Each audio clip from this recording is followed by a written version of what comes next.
ప్రభుత్వ భూములు కాపాడాల్సిన అధికారులే అక్రమాలకు అండగా నిలుస్తున్నారనే ఆరోపణలు శంషాబాద్లో కలకలం రేపుతున్నాయి. తొండుపల్లి ఇందిరమ్మ కాలనీలో పేదలకు కేటాయించిన ప్రభుత్వ స్థలాలపై రియల్టర్లు కన్నేశారు.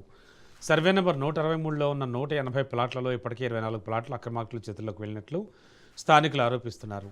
నకిలీ పట్టాలు సృష్టించి ఖాళీ స్థలాల్లో బోర్డులు ఏర్పాటు చేసి నిర్మాణాలు చేపడుతున్నారని గ్రామస్తులు ఆగ్రహం వ్యక్తం చేస్తున్నారు. గతంలో అప్పటి ఎంఆర్ఓ రవీందర్ దత్తు అక్రమ నిర్మాణాలు తొలగిస్తామని హామీ ఇచ్చినా ఆయన బదిలీ తర్వాత మళ్లీ నిర్మాణాలు కొనసాగుతున్నాయని స్థానికులు తెలుపుతున్నారు. ప్రస్తుత ఎంఆర్ఓ అమర్లింగంకు అలాగే కలెక్టర్కు పలుమార్లు ఫిర్యాదు చేసినా చర్యలు తీసుకోవడం లేదంటూ ఆరోపిస్తున్నారు.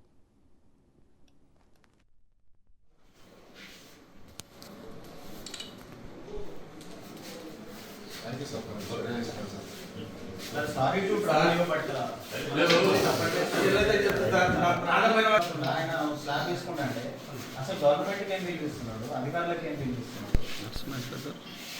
ఇప్పుడు ప్రజల్లో ఇందిరమ్మ కాలనీలో 2007-8 163 సర్వే నెంబర్ల గవర్నమెంట్ ఇందిరమ్మ పట్ట సర్టిఫికేట్లు ఇచ్చినాం. అలా 182 ప్లాట్లు ఉంటే 158 ప్లాట్లకి 24 ప్లాట్లు ఖాళీ పెట్టాం. ఖాళీ ఉండే తర్వాత కొంతమందికి అర్హులకు రాకపోతే తర్వాత ఇస్తామని చెప్పి పెట్టినాము. అందులో పాలకవర్గం మారింది, గవర్నమెంట్ మారింది, ఇవ్వలేదు. దాన్ని ఇప్పుడు కొంతమంది కబ్జాదారులు కబ్జాలు పెట్టి ఇండ్లు కడుతున్నారు. దాన్ని మేము 2005 నవంబర్ నుంచి మేము పోరాటం చేస్తున్నాం. ఎంఆర్ఓ గారికి ఇవ్వడం జరిగింది. ఎంఆర్ఓ గారు అప్పుడు విజిట్ చేసారు, పని ఆపించారు. మళ్ళీ తర్వాత మళ్ళీ వాళ్ళు వర్క్ స్టార్ట్ చేశారు. వర్క్ స్టార్ట్ చేసి మళ్ళీ ఇప్పుడు ఉన్న ఎంఆర్ఓ కొత్త ఎంఆర్ఓ కూడా ఇచ్చినాము. ఆయన కూడా పని ఆపుతని చెప్పి ఆపిండు. ఆయన మళ్ళీ వర్క్ చేస్తారు. మళ్ళీ కలెక్టర్ ఫిర్యాదు చేయడం, ఆడియో ఫిర్యాదు చేయడం. కలెక్టర్ ఫిర్యాదు చేసిన తర్వాత అక్కడ 3 వాదురు ఇది గవర్నమెంట్ ల్యాండ్ నుంచి ఎవరు కట్టొద్దని చెప్పి మళ్ళీ రాత్రిపూట వర్క్ చేస్తారు. స్లాబ్ కూడా వేసారు. అధికారులు స్పందిస్తలేరు. దాన్ని ఫోన్లు చేసేవాళ్ళు ఫోన్లు లిఫ్ట్ చేస్తలేరు. కాస్త స్పందన లేదు దాని మీద. ఇంతకుముందు ఎంఆర్ఓ దత్తు సార్ ఉన్నప్పుడు మాత్రము ఎలాంటి వర్క్ నడవనియాలి. 152, 53 ప్లాట్లు అప్పుడు పట్టాలు ఇచ్చారు. మిగతావి 24 ప్లాట్లు ఎవరికి ఎటువంటి పట్టాలు ఇవ్వలేరు, ఎటువంటి అనుమతులు ఇవ్వలేరు. అది ఓపెన్ ప్లేస్గానే పెట్టిండే.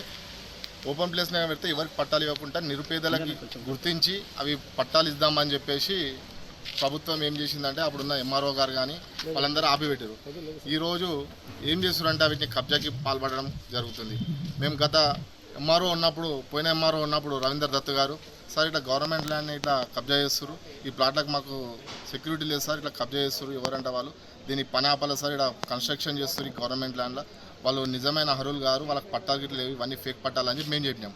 చెప్తే ఏం చేసి సరే అని చెప్పి ఆ రోజు రవీందర్ దత్ సార్ గారు అప్పుడు వచ్చేసి ఆర్ఐ గారు అప్పుడున్న ఆర్ఐ గారు వచ్చేసి తక్షణమే వచ్చి పని ఆపేసి దాన్ని మళ్ళీ తర్వాత ఒక కొద్ది రోజులు జరగగానే మళ్ళీ ఇప్పుడు కొత్తగా మనం వచ్చినటువంటి ఎంఆర్ఓ లింగం సార్ గారు వచ్చిన తర్వాత మళ్ళీ దాన్ని పని స్టార్ట్ చేయడం జరిగింది. సార్ ఇట్లా మా ఊళ్ళో రెవెన్యూలో ఇట్లా ఇంతకుముందు దత్ సార్ గారు వచ్చేసి ఇట్లా పని ఆపడం జరిగింది సార్, మరి ఇది ఏ విధంగా చేస్తారు సార్, ఇప్పుడు ఇది న్యాయం కాదు సార్, ఇది మా ఊళ్ళో నిరుపేదలను చూసి గుర్తించి ఇవ్వాలి, ఎటువంటి అనుమతులు లేవు సార్ అని చెప్పినాం.